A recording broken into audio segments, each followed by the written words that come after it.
Hello mga kachisflix! Mainit-init pa na issue ang pag-uusapan natin ngayon. Jelly O, nagpunta na sa NBI para humingi ng tulong sa pagdakip sa ex-fiancé niya na si Jam Ignacio. Matatandaang nitong mga nakaraang araw na viral at trending ang nangyari sa magkasintahan matapos pagbuhatan ng kamay ni Jam si Jelly. Nagtamo si Jelly ng mga malulubhang sugat na nagdulot sa muntikan na pagpangit nito.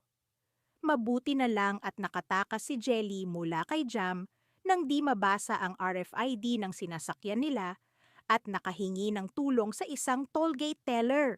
Seloso po kasi.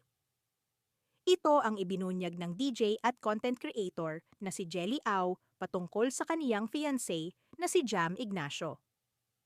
Sa video ng inalabas ng ABS-CBN News, nagbigay si Jelly ng ilang detalye sa physical abuse na pinagdaanan niya sa kamay ni Jam.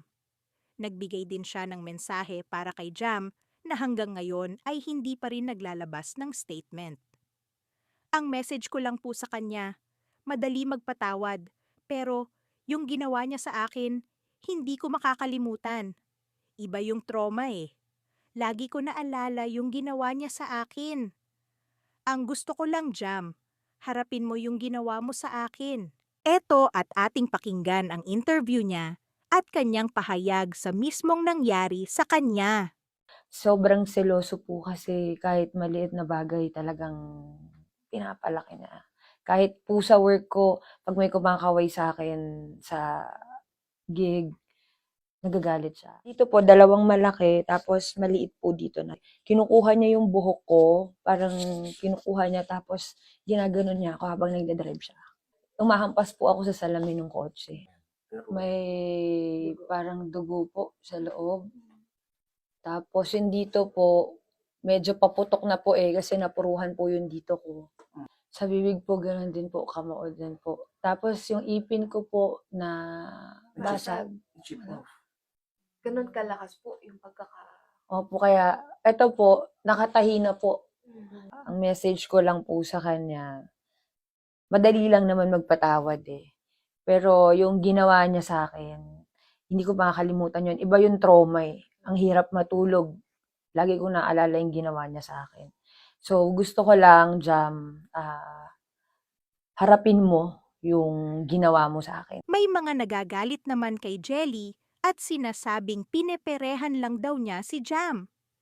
Pero pinagtanggol naman si Jelly ng isang malapit na tao sa kanya at ito ang kanyang sinabi. Hindi po jackpot si Jelly kay Jam. High school pa lang masipag na si Jelly. Magaling sumayaw kaya naging honeybee sa singing bee ng ABS-CBN nung time ni Cesar Montano. Alam ko po dahil parang anak ko na itong batang ito. Sobrang bait sa magulang. Halos wala ng pahinga sa pagtratrabaho. Eldest po sa siblings, namatay ang papa niya. Siya na bumuhay sa pamilya niya. Nakalungkot na kapwa natin babae bubugbugin ng future husband, na sana ay wag na matuloy. Magising ka na sa nangyari, baka sa sunod ay mas malala pa dyan ang gawin sa iyo. Anak, pinost ko ito kasi kung ano-ano nababasa ko na akala yata big fish itong taong ito.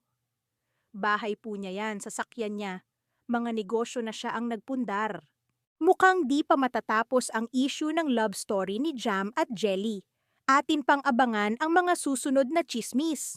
Subscribe para sa mga susunod na ulat at chismis. Chisflix sana!